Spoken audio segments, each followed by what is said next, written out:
Bonjour à toutes et tous, dans cette vidéo, j'aimerais vous montrer les manipulations de base de l'utilitaire JIT permettant d'ajouter une modification dans le dépôt.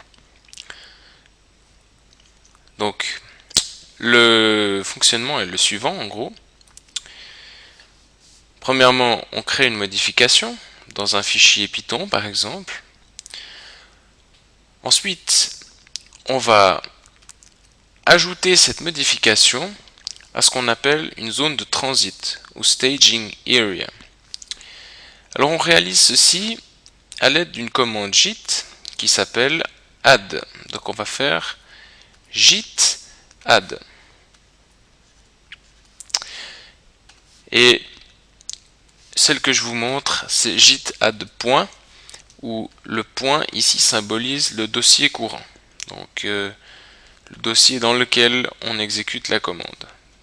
Avec ceci, on va ajouter toutes les modifications effectuées dans le dossier courant dans la zone de transit.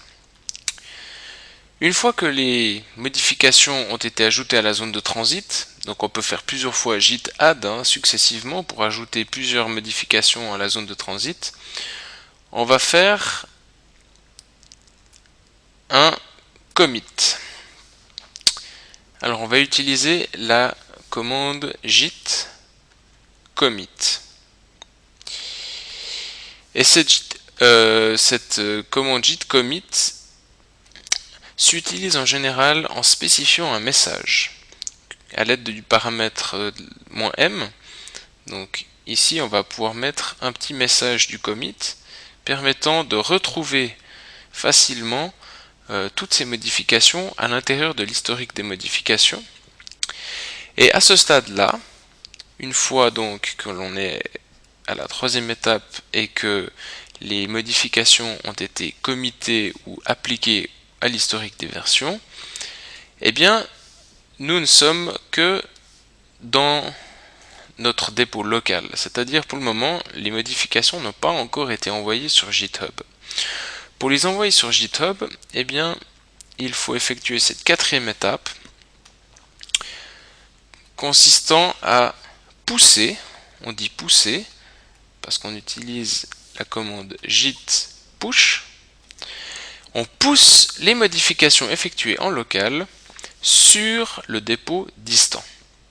Alors je vais vous montrer tout ceci maintenant en live sur la plateforme Coding que je vous invite à ouvrir. Voilà, pour la partie pratique, je vous invite donc à ouvrir le terminal. Et nous allons nous rendre donc dans le dossier GitHub.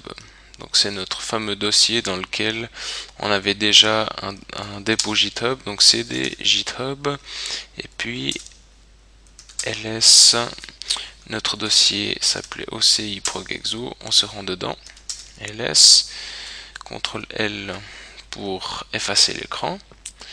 Maintenant je vais faire touch example.py, donc je vais créer un fichier avec la commande touch, créer un fichier qui va apparaître ici, vous allez voir, voilà, il a apparu ici. Et maintenant donc je peux éditer ce fichier à l'aide de l'éditeur Ace. Alors on va écrire une première ligne, print ligne 1 originale, enter, et puis CTRL S pour enregistrer. Alors à ce stade, donc si on fait ls, on voit que ce fichier exemple.py existe bien ici.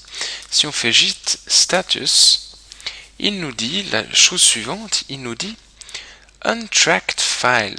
Ça veut dire qu'il a remarqué qu'il y a dans le dépôt git un fichier qui a été créé. Et il continue par nous dire nothing added to commit, but untracked files present, use git add to track.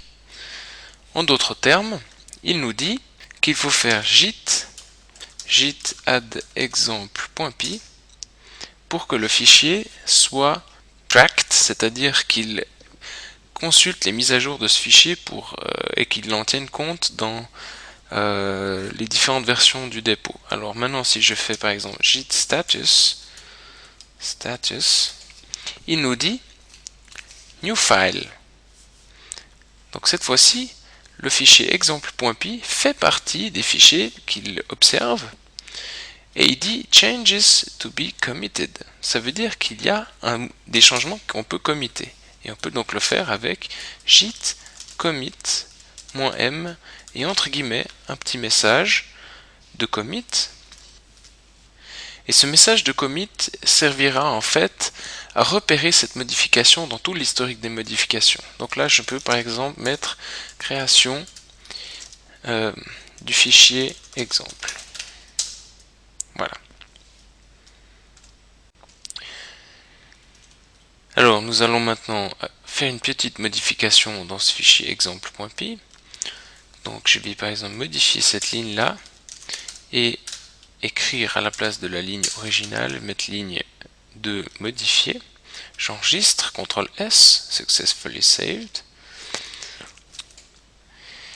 Et maintenant, si je fais git diff, il me dit la chose suivante, il détecte des modifications, donc dans le fichier exemple.py, qui est maintenant observé, il met un moins devant les lignes qui ont été supprimées. Donc cette ligne-là a été en fait supprimée. Évidemment, je ne l'ai pas supprimée, je l'ai modifiée, mais pour lui, il considère que je l'ai supprimée et remplacée par cette ligne-là, par la ligne modifiée. Alors si je fais git status, alors il nous dit changes not staged for commit. Ça veut dire que il a détecté que le fichier exemple.py a été modifié et que ces modifications n'ont pas encore été ajoutées à la zone de transit. On va donc faire git add pour les ajouter à la zone de transit. Alors je pourrais faire git add exemple.py, mais exceptionnellement je vais faire git add point. Je vous rappelle que point désigne le dossier courant. Et ceci va en fait tenir compte de toutes les modifications qui ont été faites dans tous les fichiers et tous les sous-dossiers du dossier courant. D'une part, on remarque que maintenant si on fait git diff, eh bien il n'y a git diff, eh bien il n'y a plus de modifications à signaler puisqu'elles ont déjà été ajoutées à la zone de transit. Et si je fais git status, eh bien il dit changes to be committed. Alors je vais faire git commit -m modification du fichier exemple.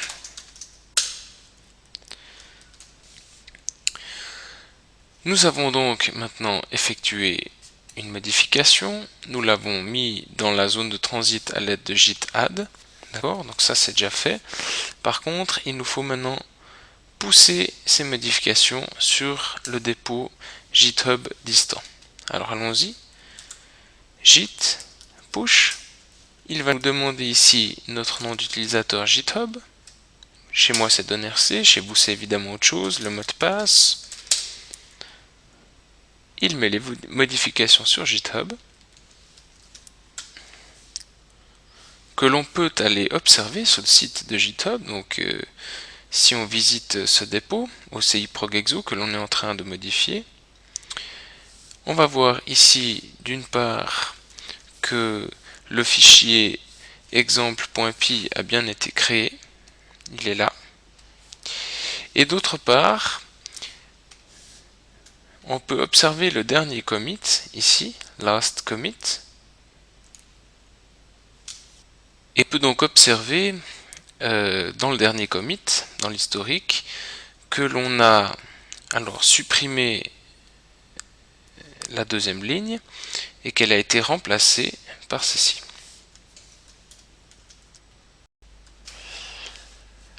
Voilà, donc cette quatrième étape maintenant a été effectuée.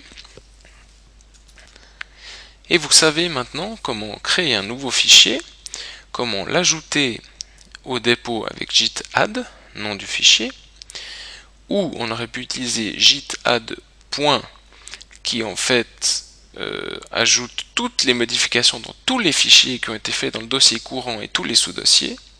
Ensuite, git commit qui applique au dossier local et à l'historique des révisions les différents ajouts qui ont été mis dans la zone de transit. Et finalement, avec Git push, eh bien, vous avez vu comment envoyer ces modifications sur GitHub. Nous avons également touché du doigt la commande git diff, permettant de lister les modifications qui n'ont pas encore été apportées à la zone de transit. Git status, qui permet de faire le bilan des modifications, des ajouts, des suppressions, etc. qui ont été ajoutés à la zone de transit.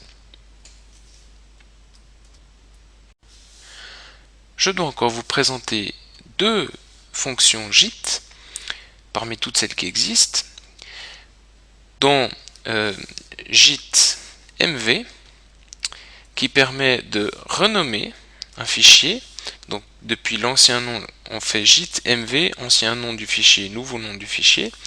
Et puis git rm, qui permet de supprimer un fichier du dépôt. Alors allons-y. CTRL L pour effacer l'écran. J'aimerais renommer mon fichier exemple. Donc pour le moment il est là, il s'appelle exemple.py. Je ne vais pas utiliser mv exemple.py exemple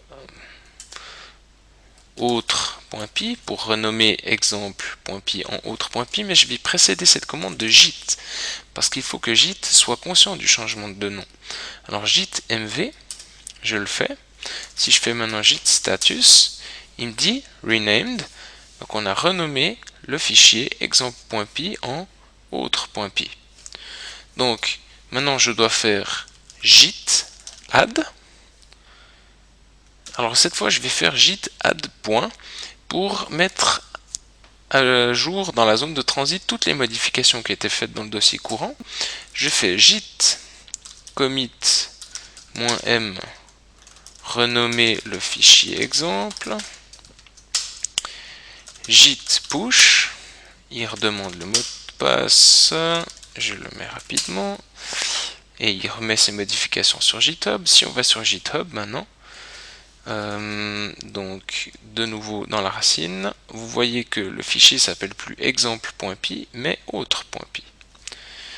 Alors on va maintenant supprimer ce fichier exemple.py en faisant git rm autre.py. Voilà, on fait git status, il nous dit deleted autre.py. Je fais maintenant git commit-m effacer le fichier exemple.